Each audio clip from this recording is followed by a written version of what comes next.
Shalom, shalom, bene data muraho, twizere ko muguwe neza mu mwami Yesu, amahoro aruta uko yamenywa, arinde ubugingo bwanyu. Tunabashimira, tuzahora tubashimira gukunda ijambo ry'Imana, kugira ngo turisangire, turiganire, turigire iryacu twese. Muri abanyamugisha, muri ab'agaciro, kuba mwarahisemo ko dufatikanya gusoma Bibiliya. Bibiliya ni ijambo ry'Imana rihishemo ubwiru bukomeye bwagombaga kuzahishuka, ariko ubwo bwiru yari Kristo. Niyo bavuga ngo ubwiru bw'ubutumwa bwiza, bivuze guhishuka kwa Kristo. Niyo bavuze ngo ubutumwa bwiza buvugwa muri Bibiliya ni Kristo gusa. Niwe butumwa bwiza. Andi yaba ari amagambo, andi ni amagambo, ariko bitari amagambo, ari ubutumwa bwiza ni Yesu Kristo. Ayandi yaba amakuru bene uko. Kristo niwe jambo, kandi byinshi mu byanditswe ni ibiganisha ku guhishuka kwe, cyangwa se ni ibiganisha ku mugambi we. Kwerekana umugambi w'Imana kuzageza ku iherezo ari uko habayeho guhishuka k'umwuzuro w'ubutumwa. Ijambo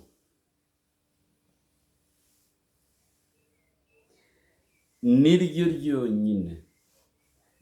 ryonyine ryagabuye amazi n'ubutaka biragabanuka.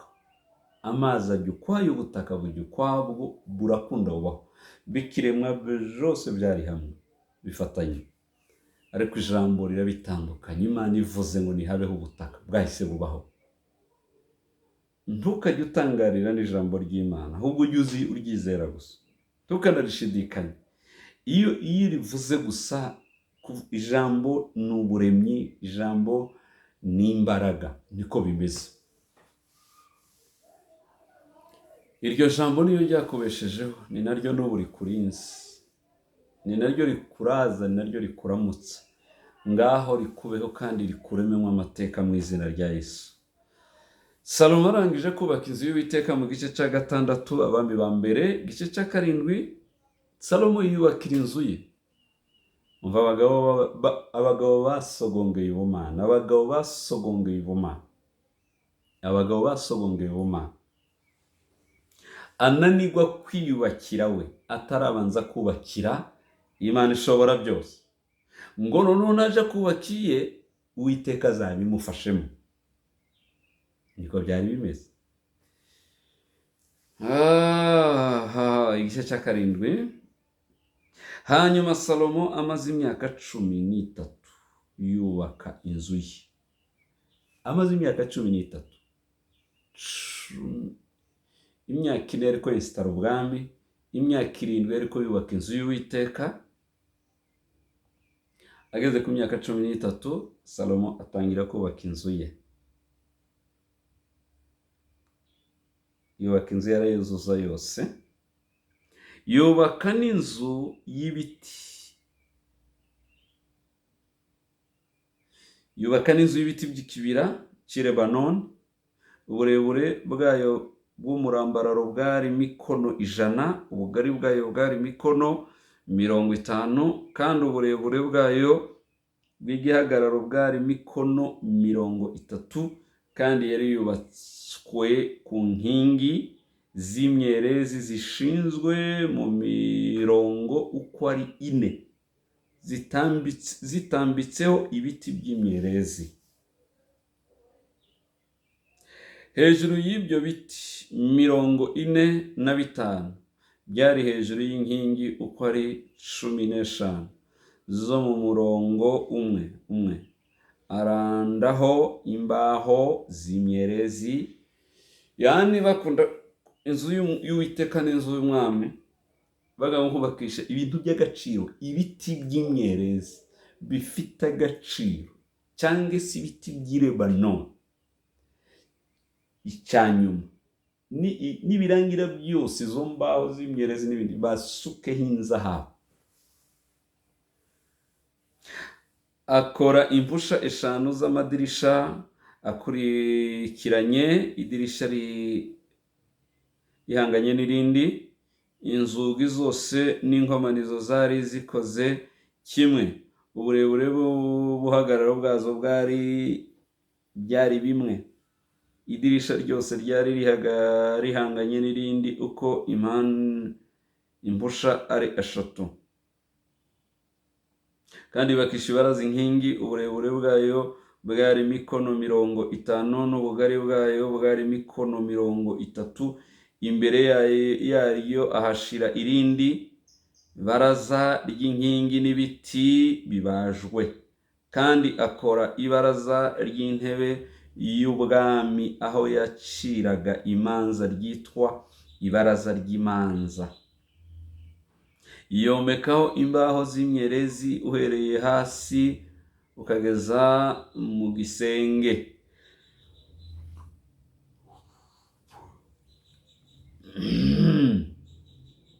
Kandi inzu yabagamo yo mu gikari haruguru y'iryo baraza nayo yari yubatswe ityo. Kandi Salomo yubaka indi nzu isa n'iy'iryo baraza, ayubakira umukobwa wa Farawo yari yararongoye, yanayubakira umugore we yari umukobwa wa Farawo. Ayo mazu yose yari yubakishijwe amabuye y'igiciro cyinshi, abajwe kuko bayageze, akerejwe inkerezo inyuma n'imbere, ahereye ku y'urufatiro ukageza ku yo hejuru. Kandi ay'urugo runini niko yari ameze. Urufatiro rwayo narwo rwari amabuye manini y'igiciro cyinshi, uburebure bwamwe bwari mikono 10, ubw'ayandi bwari mikono 8. Hejuru yayo akurikizaho amabuye abajwe y'igiciro cyinshi nk'uko yagezwe, kandi bakurikizaho ibiti by'imyerezi.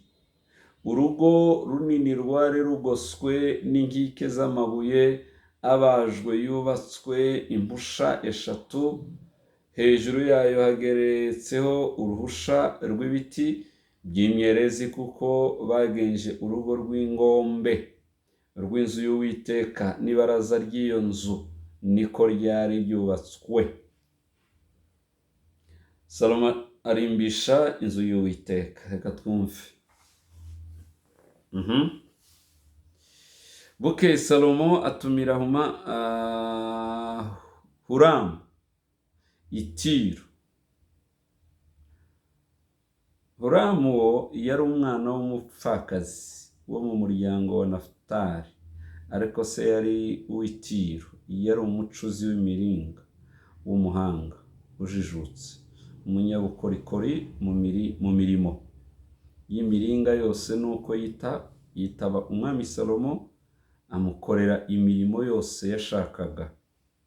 Acura inkingi 2 z'imiringa, uburebure bwazo bwari mikono 18, umubyimba wazo wari mikono 12. Maze acura imitwe 2 yazo nk'imyashi mu miringa yagijwe, kugira ngo ayishire hejuru y'izo nkingi.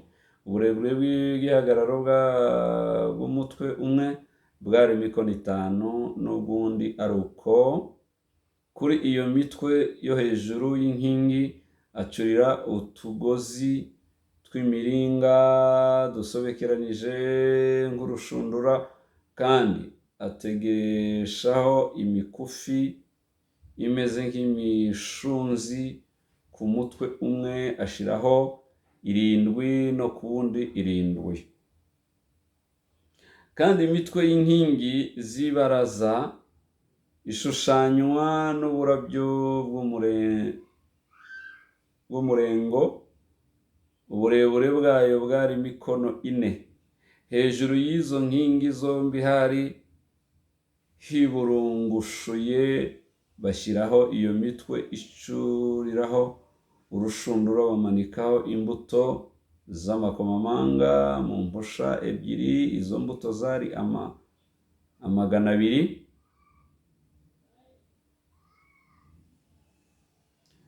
Hejuru y'izo nkingi bashushanya ibishushanyo by'uburabyo bw'umurengo. Uko niko umurimo w'inkingi wakozwe. Kandi arema igikarabiro kidendeje mu miringa yayagijwe, ubugari bwaco uhereye ku rugara ukageza ku rundi bwari mikono 10. Ubugari bwaco bwose bwaranganaga. Uburebure bwaco bwari mikono 5. Urugero rw'urugara rwaco inkubwe imwe rwari mikono 30. Kandi ico gikarabiro cari giteretswe ku bishushanyo by'inka 12. Bitatu byarebaga ikasikazi, ibindi bitatu byarebaga iburengerazuba, ibindi bitatu byarebaga ikusi, ibindi bitatu byarebaga iburasirazuba. Ico gikarabiro cari gishizwe hejuru yabyo kandi biteranye imigongo. Inka 12. Biriya aricyo bivuga ku bikarabiro muri izo nguni zose. Ibyo birarepresenta ibitambo by'Abisirayeli. Umushishito wacu wari intambwe imwe y'intoki, uburyo epesere yacu intambwe imwe y'intoki, kurambura intoki gutya.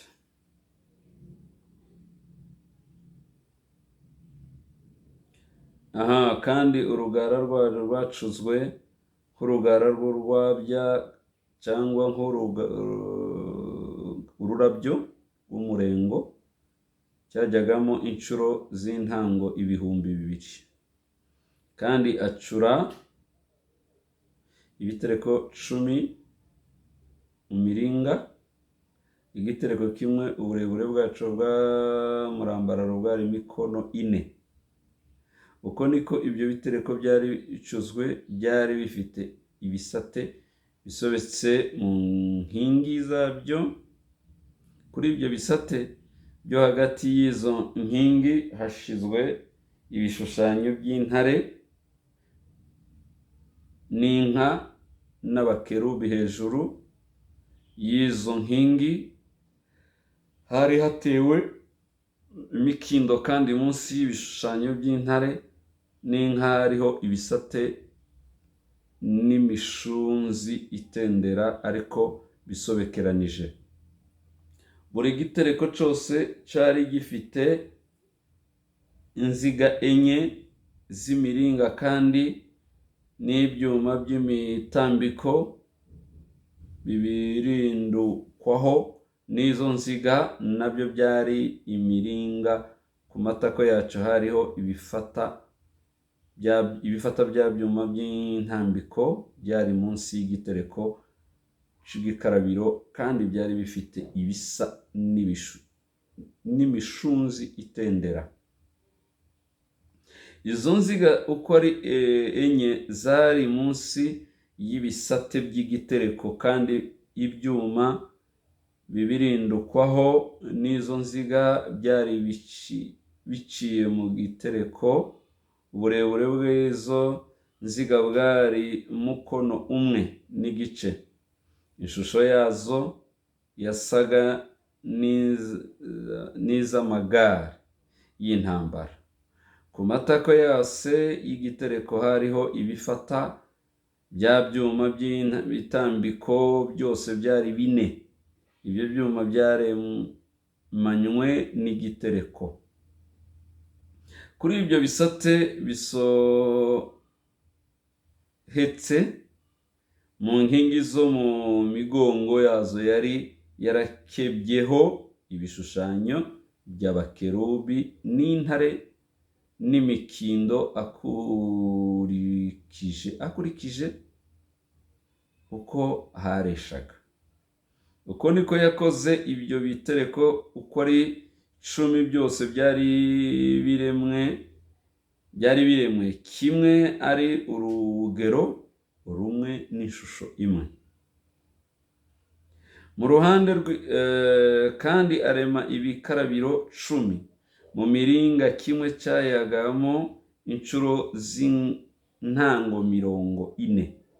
Mu ruhande rw'iburyo rw'iyo nzu ashyiraho ibitereko 5, ku rw'ibumoso ashyiraho ibindi 5. Igikarabiro kidendeje agishyira mu ruhande rw'iburyo rw'iyo nzu iburasirazuba herekeye ikusi. Nuko Horumu akora ibikarabiro n'ibyuma byo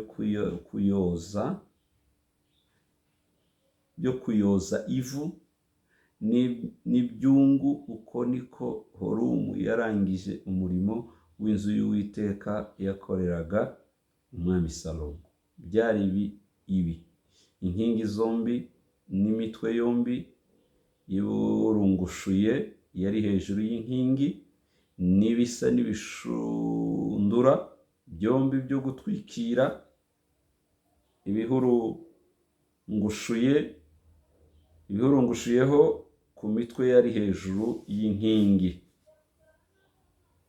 Imbuto z'amakomamanga 400 zo gushira ku bisa n'inshundura byombi, n'impusha 2 z'amakomamanga, ibitereko 10 n'ibikarabiro 10 byari hejuru yabyo. Igikarabiro kidendeje n'ibishushanyo by'inka 12 byari munsi yaco. Ibibindi by'ibyuma byo kuyora ivu n'ibyungu. Ibyo bintu byose Horumu yakoreye umwami Salomo kubw'inzu y'Uwiteka yabikoze mu miringa 4 isenwe. Umwami yabiremesheje mu kibaya ca Yorodani, mu rubambo hagati y'Isukoti n'i Saretani. Kandi Salomo ntiyirirwa apima ibyo bintu byose kuko byari byinshi cyane. Kuremera kw'imiringa ntikwamenyekanye. Ntiyari akibara ubutunzi yatanze ku nzu y'Uwiteka, byari byaramurenze. Kandi Salomo arema ibintu byose byo mu nzu y'Uwiteka: icyotero c'inzahabu n'ameza yamurikirwagaho imitsima, ibitereko by'amatabaza 5 mu ruhande rw'iburyo no mu rw'ibumoso 5 aherekeye ahavugirwa byose byari iby'inzahabu. Ibikombe n'ibifashi n'ibyungu n'indosho n'ibyotero byose byari inzahabu itunganyijwe. N'amapata y'inzugi z'imbere zahera cane n'ay'inzugi z'inzu yitwa urusengero byose byari iby'inzahabu. Gukoreshereza Uwiteka ikintu cyose uzakorera mu Imana uzagikore kiri mu isuku. Kuko bagenda bavuga inzahabu, bavuga imyerezi, ibintu by'agaciro. Nkuvuga ngo nuje gusenga by'ukuri ubikore mu buryo bw'icubahiro, wubashe ugiye gusenga. Nujya guturira Imana ubikore ubyubashe, wubahe iryo turo, waritekerejeho, wamenye ugiye kuritura. Nuja kuririmbira Uwiteka, ririmba nk'umuririmbira umureba. yani ukuvuga ngo ikintu cyose aragikora ciza mu gaciro gakomeye, mu buhanga bukomeye, kuko nyirabyo adasanzwe. Uko niko umurimo wose umwami Salomo yakoze, reka dusoze, mu nzu y'Uwiteka warangiye, maze Salomo acura ibintu byose se Dawidi yashinganye by'ifeza n'inzahabu n'ibindi bintu, abishira mu bubiko bw'inzu y'Uwiteka. Ibyo se yari yarabitse byose n'ibyasagutse abijyana mu nzu y'Uwiteka. Iby'igiciro ni iby'Uwiteka, ibyiza ni iby'Uwiteka, gukomera n'ibihambaye byose ni iby'Uwiteka. Mana nyir'ibihe, twigishe kugira ubwenge butuma tukubaha, tukakubahisha ubwenge n'imirimo yacu, tukakubahisha ubutunzi n'ibyacu. Tukamenya gukorera uwadukozeho ibihambaye we, tukamenya kwitura nyiri byose we, tukamwitura gukomera n'ubuhanga n'ibyo yakoze. Sabiye aba bantu mu izina rya Yesu ngo bagire umumaro mu kubaho kwabo kose, babe agaciro mu maso yabo, ubahindurira amateka, ubaha umugisha ko wari warahaye Salomo, natwe tubeho turi abanyamugisha. Ndabyizeye mu izina rya Yesu umwami wacu. Amen, amen, amen. Muhabwe umugisha n'Uwiteka mwese.